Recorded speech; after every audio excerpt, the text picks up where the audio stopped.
پناہ مانگتا ہوں میں اللہ کی شیطان مردود سے۔ شروع اللہ کا نام لے کر جو بڑا مہربان نہایت رحم والا ہے۔ احمق لوگ کہیں گے کہ مسلمان جس قبلے پر پہلے سے چلے آتے تھے اب اس سے کیوں منہ پھیر بیٹھے؟ تم کہہ دو کہ مشرق اور مغرب سب اللہ ہی کا ہے، وہ جس کو چاہتا ہے سیدھے رستے پر چلاتا ہے، اور اسی طرح ہم نے تم کو امت معتدل بنایا ہے تاکہ تم لوگوں پر گواہ بنو اور پیغمبر آخر الزماں صلی اللہ علیہ وآلہ وسلم تم پر گواہ بنے۔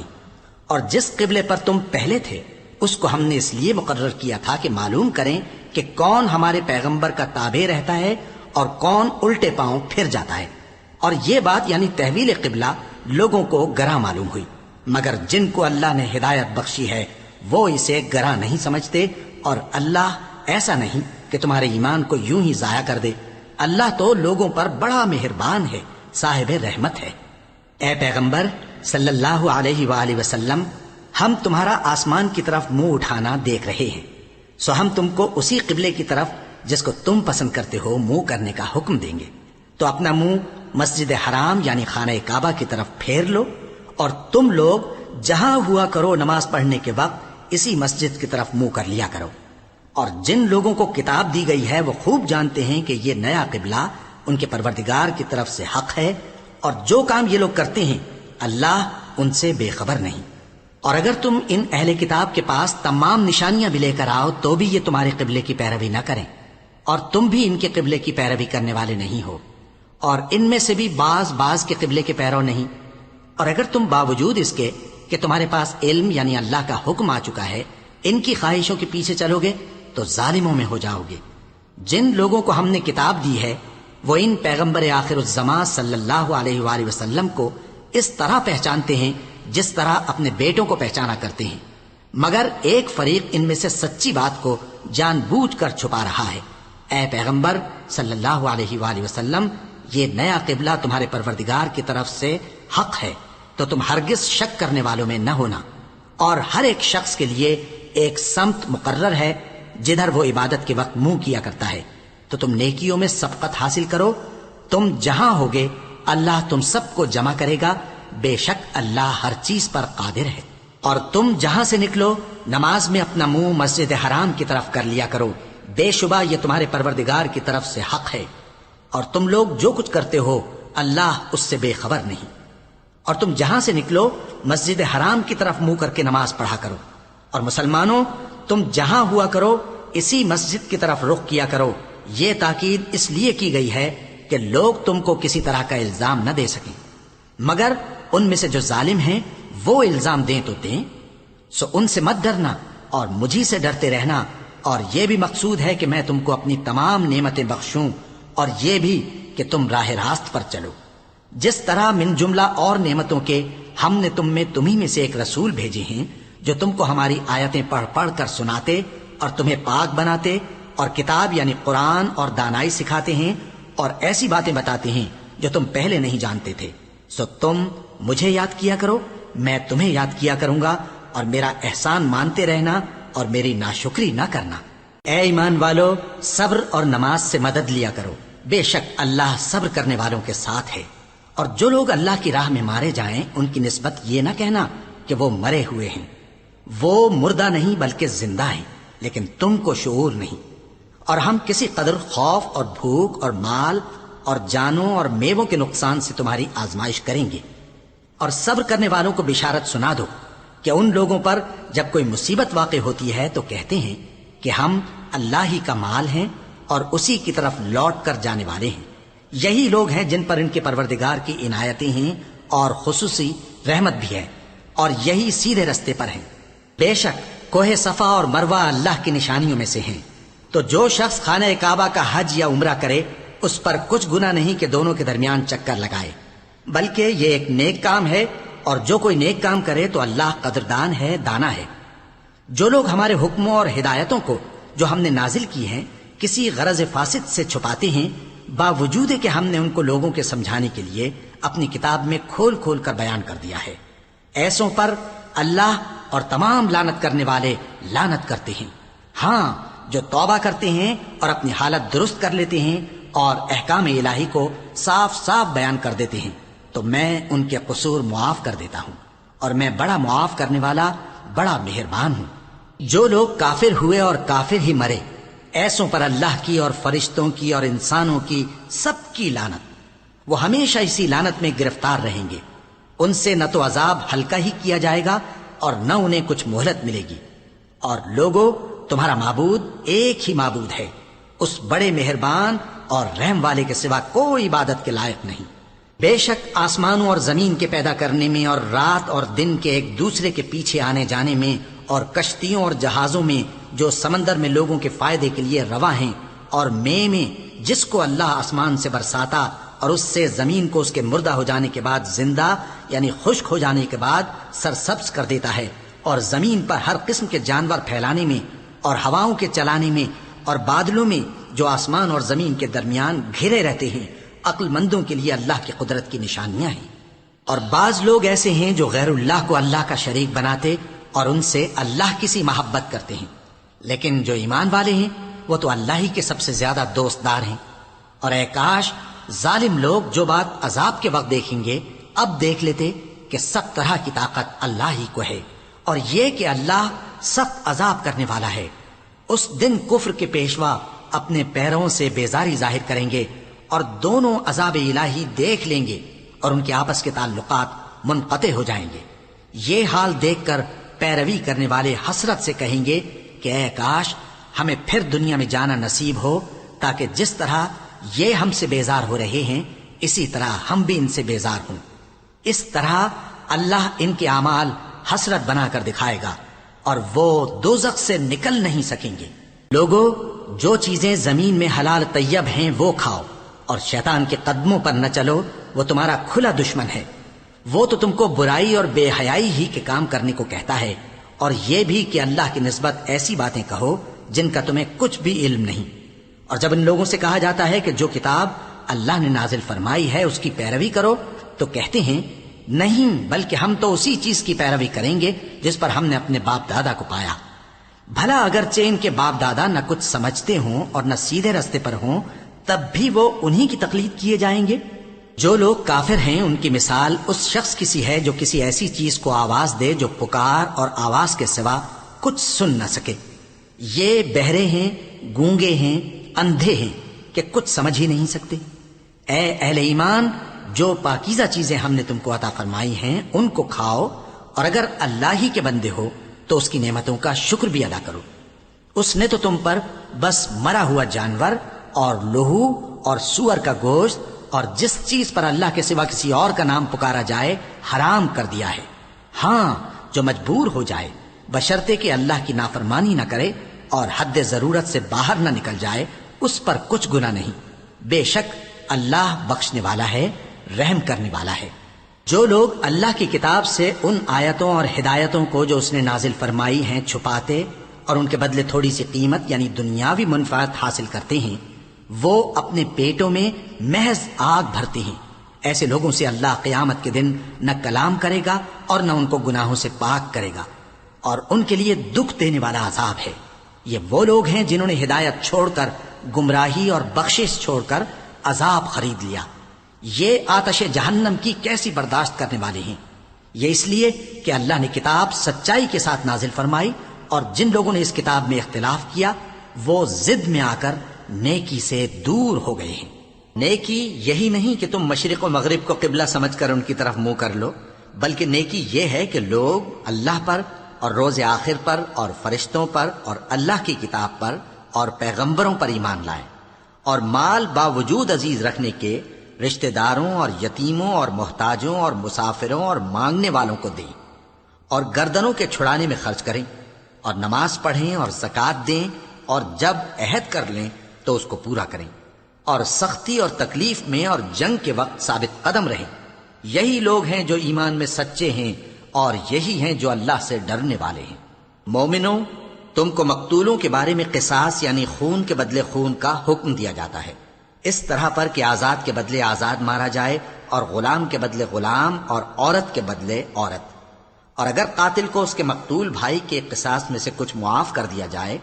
تو وارث مقتول کو پسندیدہ طریق سے قرارداد کی پیروی یعنی مطالبہ خون بہا کرنا، اور قاتل کو خوشخوئی کے ساتھ ادا کرنا چاہیے، یہ تمہارے پروردگار کی طرف سے تمہارے لیے آسانی اور مہربانی ہے۔ اب جو اس کے بعد زیادتی کرے اس کے لیے دکھ کا عذاب ہے۔ اور اے اہل عقل، حکم قصاص میں تمہاری زندگانی ہے کہ تم قتل و خونریزی سے بچو۔ تم پر فرض کیا جاتا ہے کہ جب تم میں سے کسی کو موت کا وقت آ جائے تو اگر وہ کچھ مال چھوڑ جانے والا ہو تو ماں باپ اور رشتہ داروں کے لیے دستور کے مطابق وصیت کر جائے۔ اللہ سے ڈرنے والوں پر یہ ایک حق ہے۔ پھر جو شخص وصیت کو سننے کے بعد اس کو بدل ڈالے تو اس کے بدلنے کا گناہ انہی لوگوں پر ہے جو اس کو بدلیں، اور بے شک اللہ سنتا جانتا ہے۔ اب اگر کسی کو وصیت کرنے والے کی طرف سے کسی وارث کی طرفداری یا حق تلفی کا اندیشہ ہو تو اگر وہ وصیت کو بدل کر وارثوں میں صلح کرا دے تو اس پر کچھ گناہ نہیں، بے شک اللہ بخشنے والا ہے، رحم والا ہے۔ مومنو، تم پر روزے فرض کیے گئے ہیں جس طرح تم سے پہلے لوگوں پر فرض کیے گئے تھے تاکہ تم پرہیزگار بنو۔ روزوں کے دن گنتی کے چند روز ہیں، تو جو شخص تم میں سے بیمار ہو یا سفر میں ہو تو دوسرے دنوں میں روزوں کا شمار پورا کر لے۔ اور جو لوگ روزہ رکھنے کی طاقت رکھیں لیکن رکھیں نہیں، وہ روزے کے بدلے محتاج کو کھانا کھلا دیں۔ اور جو کوئی اپنی مرضی سے زیادہ نیکی کرے تو اس کے حق میں زیادہ اچھا ہے، اور اگر سمجھو تو روزہ رکھنا ہی تمہارے حق میں بہتر ہے۔ روزوں کا مہینہ رمضان کا مہینہ ہے جس میں قرآن اول نازل ہوا، جو لوگوں کا رہنما ہے اور جس میں ہدایت کی کھلی نشانیاں ہیں اور جو حق و باطل کو الگ الگ کرنے والا ہے۔ تو جو کوئی تم میں سے اس مہینے میں موجود ہو چاہیے کہ پورے مہینے کے روزے رکھے، اور جو بیمار ہو یا سفر میں ہو تو دوسرے دنوں میں روزے رکھ کر ان کا شمار پورا کر لے۔ اللہ تمہارے حق میں آسانی چاہتا ہے اور سختی نہیں چاہتا، اور یہ آسانی کا حکم اس لیے دیا گیا ہے کہ تم روزوں کا شمار پورا کر لو، اور اس احسان کے بدلے کہ اللہ نے تم کو ہدایت بخشی ہے تم اس کو بزرگی سے یاد کرو اور اس کا شکر کرو۔ اور اے پیغمبر، جب تم سے میرے بندے میرے بارے میں دریافت کریں تو انہیں معلوم ہو کہ میں تو تمہارے پاس ہی ہوں۔ جب کوئی پکارنے والا مجھے پکارتا ہے تو میں اس کی دعا قبول کرتا ہوں۔ تو ان کو چاہیے کہ میرے حکموں کو مانیں اور مجھ پر ایمان رکھیں تاکہ نیک رستہ پائیں۔ روزوں کی راتوں میں تمہارے لیے اپنی عورتوں کے پاس جانا جائز کر دیا گیا ہے، وہ تمہاری پوشاک ہیں اور تم ان کی پوشاک ہو۔ اللہ کو معلوم ہے کہ تم ان کے پاس جانے سے اپنے حق میں خیانت کرتے تھے، سو اس نے تم پر مہربانی کی اور تمہاری حرکات سے درگزر فرمائی، تو اب تم کو اختیار ہے کہ ان سے مباشرت کرو۔ اور اللہ نے جو چیز تمہارے لیے لکھ رکھی ہے یعنی اولاد، اس کو اللہ سے طلب کرو اور کھاؤ اور پیو یہاں تک کہ صبح کی سفید دھاری رات کی سیاہ دھاری سے الگ نظر آنے لگے، پھر روزہ رکھ کر رات تک پورا کرو۔ اور جب تم مسجدوں میں اعتکاف بیٹھتے ہو تو ان سے مباشرت نہ کرو، یہ اللہ کی حدیں ہیں، ان کے پاس نہ جانا۔ اسی طرح اللہ اپنی آیتیں لوگوں کے سمجھانے کے لیے کھول کھول کر بیان فرماتا ہے تاکہ وہ پرہیزگار بنے۔ اور آپس میں ایک دوسرے کا مال ناحق نہ کھاؤ اور نہ اس کو رشوتاً حاکموں کے پاس پہنچاؤ تاکہ لوگوں کے مال کا کچھ حصہ ناجائز طور پر کھا جاؤ، اور اسے تم جانتے بھی ہو۔ اے پیغمبر، لوگ تم سے نئے چاند کے بارے میں دریافت کرتے ہیں کہ گھٹتا بڑھتا کیوں ہے۔ کہہ دو کہ وہ لوگوں کے کاموں کی میعادیں اور حج کے وقت معلوم ہونے کا ذریعہ ہے، اور نیکی اس بات میں نہیں کہ احرام کی حالت میں گھروں میں ان کے پچھواڑے کی طرف سے آؤ، بلکہ نیکوکار وہ ہے جو پرہیزگار ہو، اور گھروں میں ان کے دروازوں سے آیا کرو اور اللہ سے ڈرتے رہو تاکہ کامیاب ہو جاؤ۔ اور جو لوگ تم سے لڑتے ہیں تم بھی اللہ کی راہ میں ان سے لڑو، مگر زیادتی نہ کرنا کہ اللہ زیادتی کرنے والوں کو دوست نہیں رکھتا۔ اور ان کو جہاں پاؤ قتل کر دو، اور جہاں سے انہوں نے تم کو نکالا ہے یعنی مکے سے، وہاں سے تم بھی ان کو نکال دو۔ اور دین سے گمراہ کرنے کا فساد قتل و خونریزی سے کہیں بڑھ کر ہے۔ اور جب تک وہ تم سے مسجد حرام یعنی خانہ کعبہ کے پاس نہ لڑیں تم بھی وہاں ان سے نہ لڑنا۔ ہاں، اگر وہ تم سے لڑیں تو تم ان کو قتل کر ڈالو، کافروں کی یہی سزا ہے۔ پھر اگر وہ باز آ جائیں تو اللہ بخشنے والا ہے، رحم کرنے والا ہے۔ اور ان سے اس وقت تک لڑتے رہنا کہ فساد نابود ہو جائے اور ملک میں اللہ ہی کا دین غالب ہو جائے۔ پھر اگر وہ فساد سے باز آ جائیں تو ظالموں کے سوا کسی پر زیادتی نہیں کرنی چاہیے۔ ادب کا مہینہ ادب کے مہینے کے مقابل ہے، اور ادب کی چیزیں ایک دوسرے کا بدلہ ہیں۔ پس اگر کوئی تم پر زیادتی کرے تو جیسی زیادتی وہ تم پر کرے ویسی ہی تم اس پر کرو، اور اللہ سے ڈرتے رہو اور جان رکھو کہ اللہ ڈرنے والوں کے ساتھ ہے۔ اور اللہ کی راہ میں مال خرچ کرو اور اپنے آپ کو ہلاکت میں نہ ڈالو، اور نیکی کرو، بے شک اللہ نیکی کرنے والوں کو دوست رکھتا ہے۔ اور اللہ کی خوشنودی کے لیے حج اور عمرے کو پورا کرو، اور اگر راستے میں روک لیے جاؤ تو جیسی قربانی میسر ہو کر دو، اور جب تک قربانی اپنے مقام پر نہ پہنچ جائے سر نہ منڈاؤ۔ اور اگر کوئی تم میں بیمار ہو یا اس کے سر میں کسی طرح کی تکلیف ہو تو اگر وہ سر منڈا لے تو اس کے بدلے روزے رکھے یا صدقہ دے یا قربانی کرے۔ پھر جب تکلیف دور ہو کر تم مطمئن ہو جاؤ تو جو تم میں حج کے وقت تک عمرے سے فائدہ اٹھانا چاہے وہ جیسی قربانی میسر ہو کرے، اور جس کو قربانی نہ ملے وہ 3 روزے ایام حج میں رکھے اور 7 جب واپس ہو، یہ پورے 10 ہوئے۔ یہ حکم اس شخص کے لیے ہے جس کے اہل و عیال مکے میں نہ رہتے ہوں۔ اور اللہ سے ڈرتے رہو اور جان رکھو کہ اللہ سخت عذاب دینے والا ہے۔ حج کے مہینے معین ہیں جو معلوم ہیں، تو جو شخص ان مہینوں میں حج کی نیت کر لے تو حج کے دنوں میں نہ عورتوں سے اختلاط کرے، نہ کوئی برا کام کرے اور نہ کسی سے جھگڑے، اور جو نیک کام تم کرو گے وہ اللہ کو معلوم ہو جائے گا۔ اور زاد راہ یعنی رستے کا خرچ ساتھ لے جاؤ، کیونکہ بہترین زاد راہ پرہیزگاری ہے۔ اور اے اہل عقل، مجھی سے ڈرتے رہو، اس کا تمہیں کچھ گناہ نہیں کہ حج کے دنوں میں بذریعہ تجارت اپنے پروردگار سے روزی طلب کرو۔ اور جب عرفات سے واپس ہونے لگو تو مشعر حرام یعنی مزدلفہ میں اللہ کا ذکر کرو، اور اس طرح ذکر کرو جس طرح اس نے تم کو سکھایا، اور اس سے پیشتر تم لوگ ان طریقوں سے محض ناواقف تھے۔ پھر جہاں سے اور لوگ واپس ہوں وہیں سے تم بھی واپس ہو، اور اللہ سے بخشش مانگو، بے شک اللہ بخشنے والا ہے، رحمت کرنے والا ہے۔ پھر جب حج کے تمام ارکان پورے کر چکو تو مینا میں اللہ کو یاد کرو جس طرح اپنے باپ دادا کو یاد کیا کرتے تھے، بلکہ اس سے بھی زیادہ۔ اور بعض لوگ ایسے ہیں جو اللہ سے التجا کرتے ہیں کہ اے پروردگار ہم کو جو دینا ہے دنیا ہی میں دے دے، اور ایسے لوگوں کا آخرت میں کچھ حصہ نہیں۔ اور بعض ایسے ہیں کہ دعا کرتے ہیں کہ پروردگار ہم کو دنیا میں بھی نعمت عطا فرما اور آخرت میں بھی نعمت بخشیو اور دوزخ کے عذاب سے محفوظ رکھیو۔ یہی لوگ ہیں جن کے لیے ان کے کاموں کا حصہ یعنی اجر نیک تیار ہے، اور اللہ جلد حساب لینے والا ہے۔ اور قیام منا کے دنوں میں جو گنتی کے دن ہیں اللہ کو یاد کرو، اگر کوئی جلدی کرے اور 2 ہی دن میں چل دے تو اس پر بھی کچھ گناہ نہیں، اور جو بات تک ٹھہرا رہے اس پر بھی کچھ گناہ نہیں۔ یہ باتیں اس شخص کے لیے ہیں جو اللہ سے ڈرے، اور تم لوگ اللہ سے ڈرتے رہو اور جان رکھو کہ تم سب اس کے پاس جمع کیے جاؤ گے۔ اور کوئی شخص تو ایسا ہے جس کی گفتگو دنیا کی زندگی میں تم کو دلکش معلوم ہوتی ہے، اور وہ اپنے معافی ضمیر پر یعنی اس بات پر جو اس کے دل میں ہے اللہ کو گواہ بناتا ہے، حالانکہ وہ سخت جھگڑالو ہے۔ اور جب پیٹ پھیر کر چلا جاتا ہے تو زمین میں دوڑتا پھرتا ہے تاکہ اس میں فتنہ انگیزی کرے اور کھیتی کو برباد اور انسانوں اور حیوانوں کی نسل کو نابود کر دے، اور اللہ فتنہ انگیزی کو پسند نہیں کرتا۔ اور جب اس سے کہا جاتا ہے کہ اللہ سے خوف کر تو غرور اس کو گناہ میں پھنسا دیتا ہے، سو اس کو جہنم کافی ہے اور وہ بہت برا ٹھکانہ ہے۔ اور کوئی شخص ایسا ہے کہ اللہ کی خوشنودی حاصل کرنے کے لیے اپنی جان بیچ ڈالتا ہے، اور اللہ بندوں پر بہت مہربان ہے۔ مومنو، اسلام میں پورے داخل ہو جاؤ اور شیطان کے پیچھے نہ چلو، وہ تو تمہارا کھلا دشمن ہے۔ پھر اگر تم احکام روشن پہنچ جانے کے بعد لڑکھڑا جاؤ تو جان رکھو کہ اللہ غالب ہے، حکمت والا ہے۔ کیا یہ لوگ اسی بات کے منتظر ہیں کہ ان پر اللہ کا عذاب بادل کے سائبانوں میں نازل ہو اور فرشتے بھی اتر آئیں اور کام تمام کر دیا جائے؟ اور سب کاموں کا رجوع اللہ ہی کی طرف ہے۔ اے پیغمبر، بنی اسرائیل سے پوچھو کہ ہم نے ان کو کتنی کھلی نشانیاں دیں، اور جو شخص اللہ کی نعمت کو اپنے پاس آنے کے بعد بدل دے تو اللہ سخت عذاب کرنے والا ہے۔ اور جو کافر ہیں ان کے لیے دنیا کی زندگی خوشنما کر دی گئی ہے، اور وہ مومنوں سے تمسخر کرتی ہیں، لیکن جو پرہیزگار ہیں وہ قیامت کے دن ان سے اوپر ہوں گے۔ اور اللہ جس کو چاہتا ہے بے حساب رزق دیتا ہے۔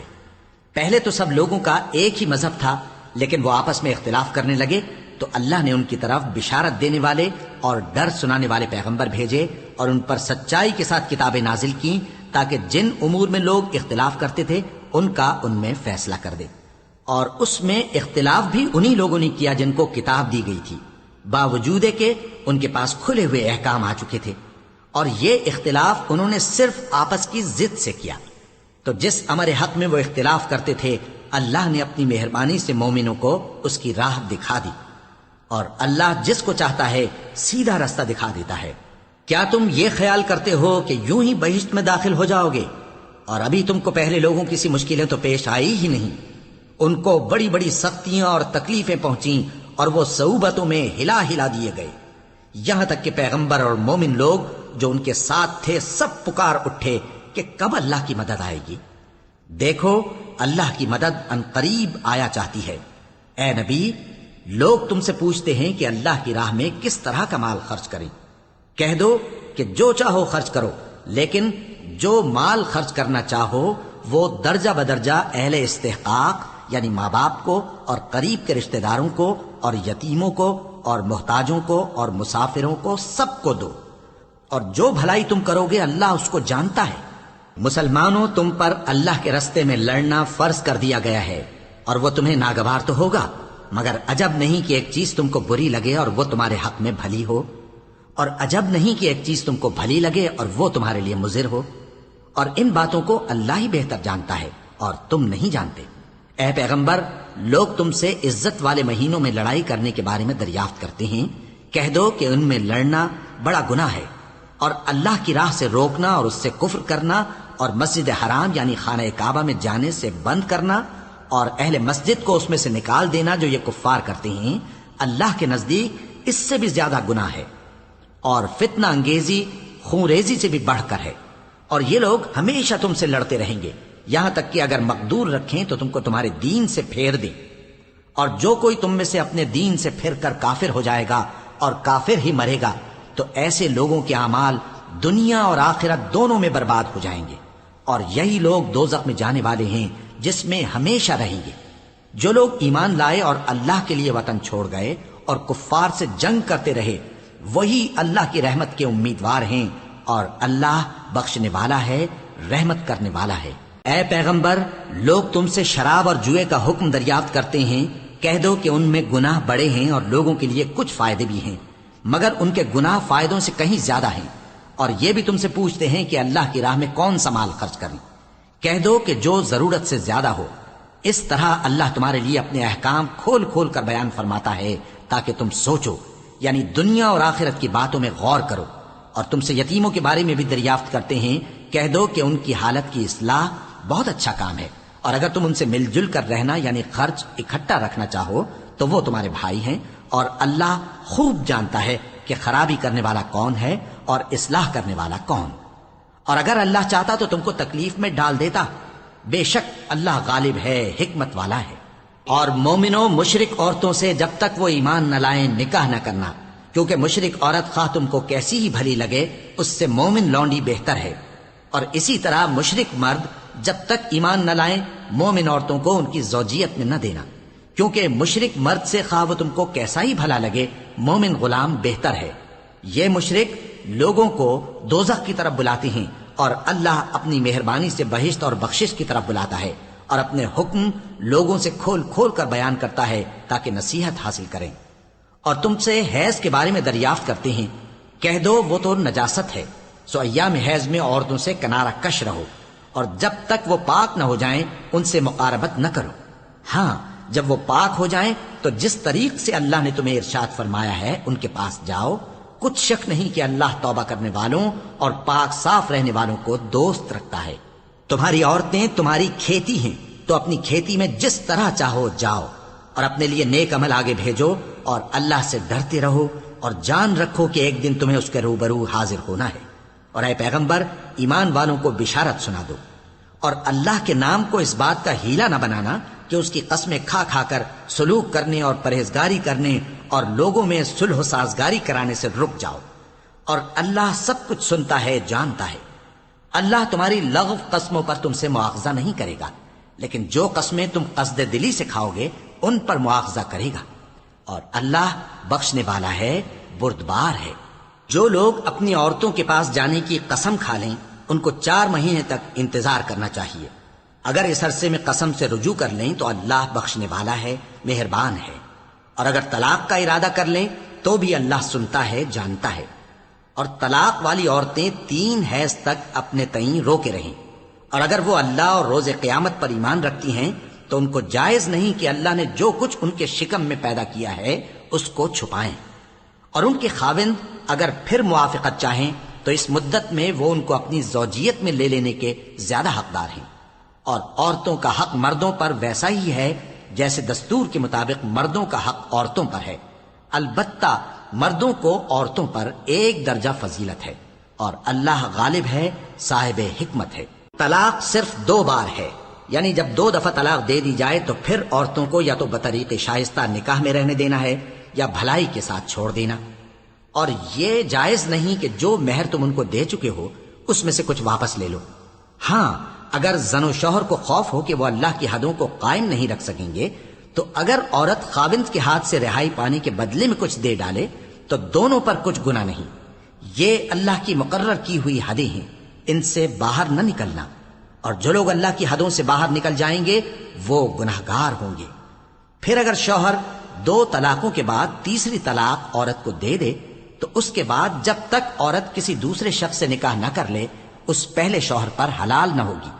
ہاں، اگر دوسرا خاوند بھی طلاق دے دے اور عورت اور پہلا خاوند پھر ایک دوسرے کی طرف رجوع کر لیں تو ان پر کچھ گناہ نہیں،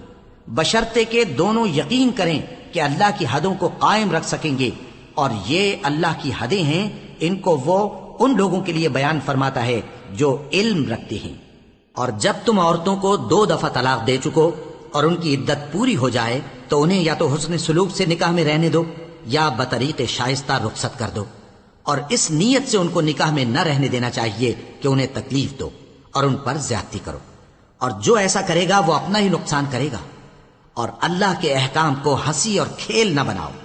اور اللہ نے تم کو جو نعمتیں بخشی ہیں اور تم پر جو کتاب اور دانائی کی باتیں نازل کی ہیں جن سے وہ تمہیں نصیحت فرماتا ہے ان کو یاد کرو، اور اللہ سے ڈرتے رہو، اور جان رکھو کہ اللہ ہر چیز سے واقف ہے۔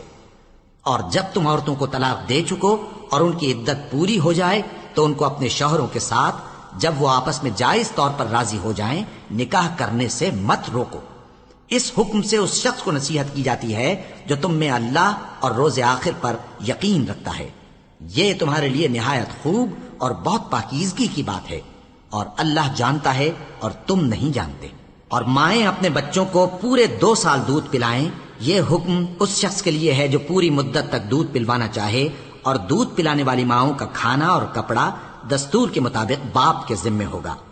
کسی شخص کو اس کی طاقت سے زیادہ تکلیف نہیں دی جاتی، تو یاد رکھو کہ نہ تو ماں کو اس کے بچے کے سبب نقصان پہنچایا جائے اور نہ باپ کو اس کی اولاد کی وجہ سے نقصان پہنچایا جائے، اور اسی طرح نان و نفقہ بچے کے وارث کے ذمے ہے،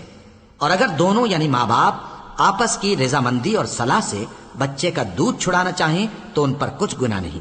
اور اگر تم اپنی اولاد کو دودھ پلوانا چاہو تو تم پر کچھ گناہ نہیں، بشرطے کہ تم دودھ پلانے والیوں کو دستور کے مطابق ان کا حق جو تم نے دینا کیا تھا دے دو، اور اللہ سے ڈرتے رہو، اور جان رکھو کہ جو کچھ تم کرتے ہو اللہ اس کو دیکھ رہا ہے۔ اور جو لوگ تم میں سے مر جائیں اور عورتیں چھوڑ جائیں تو وہ عورتیں 4 مہینے اور 10 دن اپنے آپ کو روکے رہیں، اور جب یہ عدت پوری کر چکیں اور اپنے حق میں پسندیدہ کام یعنی نکاح کر لیں تو تم پر کچھ گناہ نہیں، اور اللہ تمہارے سب کاموں سے واقف ہے۔ اگر تم اشارے کنائے میں عورتوں کو نکاح کا پیغام بھیجو یا نکاح کی خواہش کو اپنے دلوں میں مخفی رکھو تو تم پر کچھ گناہ نہیں، اللہ کو معلوم ہے کہ تم ان سے نکاح کا ذکر کرو گے، مگر ایام عدت میں اس کے سوا کے دستور کے مطابق کوئی بات کہہ دو، پوشیدہ طور پر ان سے قول و قرار نہ کرنا، اور جب تک عدت پوری نہ ہو لے نکاح کا پختہ ارادہ نہ کرنا، اور جان رکھو کہ جو کچھ تمہارے دلوں میں ہے اللہ کو سب معلوم ہے، تو اس سے ڈرتے رہو، اور جان رکھو کہ اللہ بخشنے والا ہے، حلم والا ہے۔ اور اگر تم عورتوں کو ان کے پاس جانے یا ان کا مہر مقرر کرنے سے پہلے طلاق دے دو تو تم پر کچھ گناہ نہیں، ہاں ان کو دستور کے مطابق کچھ خرچ ضرور دو، یعنی مقدور والا اپنے مقدور کے مطابق دے اور تنگ دست اپنی حیثیت کے مطابق۔ نیک لوگوں پر یہ ایک طرح کا حق ہے۔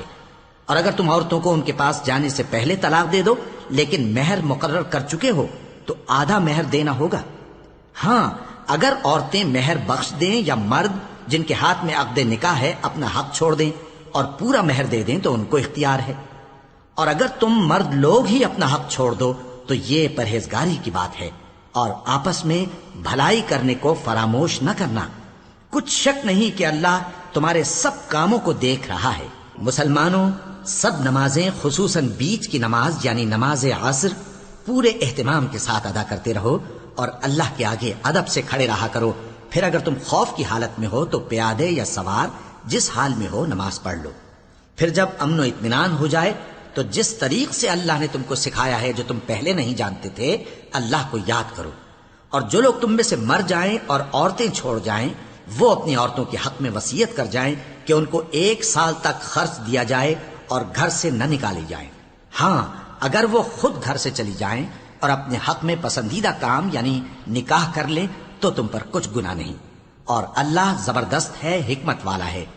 اور مطلقہ عورتوں کو بھی دستور کے مطابق نان و نفقہ دینا چاہیے، پرہیزگاروں پر یہ بھی حق ہے۔ اسی طرح اللہ اپنے احکام تمہارے لیے بیان فرماتا ہے تاکہ تم سمجھو۔ بھلا تم نے ان لوگوں کو نہیں دیکھا جو شمار میں ہزاروں ہی تھے اور موت کے ڈر سے اپنے گھروں سے نکل بھاگے تھے؟ تو اللہ نے ان کو حکم دیا کہ مر جاؤ، پھر ان کو زندہ بھی کر دیا۔ کچھ شک نہیں کہ اللہ لوگوں پر مہربانی رکھتا ہے، لیکن اکثر لوگ شکر نہیں کرتے۔ اور مسلمانوں، اللہ کی راہ میں جہاد کرو اور جان رکھو کہ اللہ سب کچھ سنتا ہے، سب کچھ جانتا ہے۔ کون ہے کہ اللہ کو قرض حسنہ دے کہ وہ اس کے بدلے اس کو کئی گنا زیادہ دے گا؟ اور اللہ ہی روزی کو تنگ کرتا اور وہی اسے کشادہ کرتا ہے، اور تم اسی کی طرف لوٹ کر جاؤ گے۔ بھلا تم نے بنی اسرائیل کی ایک جماعت کو نہیں دیکھا جس نے موسیٰ کے بعد اپنے پیغمبر سے کہا کہ آپ ہمارے لیے ایک بادشاہ مقرر کر دیں تاکہ ہم اللہ کی راہ میں جہاد کریں؟ پیغمبر نے کہا کہ اگر تم کو جہاد کا حکم دیا جائے تو ایسا تو نہیں کہ لڑنے سے پہلو تہی کرو۔ وہ کہنے لگے کہ ہم اللہ کی راہ میں کیوں نہ لڑیں گے جبکہ ہم وطن سے خارج اور بال بچوں سے جدا کر دیے گئے۔ پھر جب ان کو جہاد کا حکم دیا گیا تو چند اشخاص کے سوا سب پھر گئے، اور اللہ ظالموں سے خوب واقف ہے۔ اور پیغمبر نے ان سے یہ بھی کہا کہ اللہ نے تم پر طالوت کو بادشاہ مقرر فرمایا ہے۔ وہ بولے کہ اسے ہم پر بادشاہی کا حق کیوں کر ہو سکتا ہے؟ اس سے بڑھ کر بادشاہی کے مستحق تو ہم ہیں، اور اس کے پاس تو بہت سی دولت بھی نہیں۔ پیغمبر نے کہا کہ اللہ نے اس کو تم پر فضیلت دی ہے اور بادشاہی کے لیے منتخب فرمایا ہے۔ اس نے اسے علم بھی بہت سا بخشا ہے اور تن و توش بھی بڑا عطا کیا ہے، اور اللہ کو اختیار ہے جسے چاہے بادشاہی بخشے، وہ بڑا کشائش والا ہے، دانا ہے۔ اور پیغمبر نے ان سے کہا کہ ان کی یعنی طالوت کی بادشاہی کی نشانی یہ ہے کہ تمہارے پاس وہ صندوق آئے گا جس کو فرشتے اٹھائے ہوئے ہوں گے۔ اس میں تمہارے پروردگار کی طرف سے تسلی بخشنے والی چیز ہوگی، اور کچھ اور چیزیں بھی ہوں گی جو موسیٰ اور ہارون چھوڑ گئے تھے۔ اگر تم ایمان رکھتے ہو تو یہ تمہارے لیے ایک بڑی نشانی ہے۔ غرض جب طالوت فوجیں لے کر روانہ ہوا تو اس نے ان سے کہا کہ اللہ ایک نہر سے تمہاری آزمائش کرنے والا ہے، جو شخص اس میں سے پانی پی لے گا اس کی نسبت تصور کیا جائے گا کہ وہ میرا نہیں، اور جو نہ پیے گا وہ سمجھا جائے گا کہ میرا ہے۔ ہاں، اگر کوئی ہاتھ سے چلو بھر پانی لے لے تو خیر۔ جب وہ لوگ نہر پر پہنچے تو چند آدمیوں کے سوا سب نے پانی پی لیا۔ پھر جب طالوت اور مومن لوگ جو اس کے ساتھ تھے نہر کے پار ہو گئے تو کہنے لگے کہ آج ہم میں جالوت اور اس کے لشکر سے مقابلہ کرنے کی طاقت نہیں۔ جو لوگ یقین رکھتے تھے کہ ان کو اللہ کے روبرو حاضر ہونا ہے، وہ کہنے لگے کہ بسا اوقات تھوڑی سی جماعت نے اللہ کے حکم سے بڑی جماعت پر فتح حاصل کی ہے، اور اللہ ثابت قدم رہنے والوں کے ساتھ ہے۔ اور جب وہ لوگ جالوت اور اس کے لشکر کے مقابل میں آئے تو اللہ سے دعا کی کہ اے پروردگار، ہم پر صبر کے دہانے کھول دے اور ہمیں لڑائی میں ثابت قدم رکھ اور لشکر کفار پر فتح یاب کر۔ تو طالوت کی فوج نے اللہ کے حکم سے ان کو شکست دے دی، اور داؤد نے جالوت کو قتل کر ڈالا، اور اللہ نے ان کو بادشاہی اور دانائی بخشی اور جو کچھ چاہا سکھایا۔ اور اگر اللہ لوگوں کو ایک دوسرے پر چڑھائی اور حملہ کرنے سے نہ ہٹاتا رہتا تو کرۂ ارض تباہ ہو جاتا، لیکن اللہ اہل عالم پر بڑا مہربان ہے۔ یہ اللہ کی آیتیں ہیں جو ہم تم کو سچائی کے ساتھ پڑھ کر سناتے ہیں، اور اے محمد صلی اللہ علیہ وآلہ وسلم، تم بلا شبہ پیغمبروں میں سے ہو۔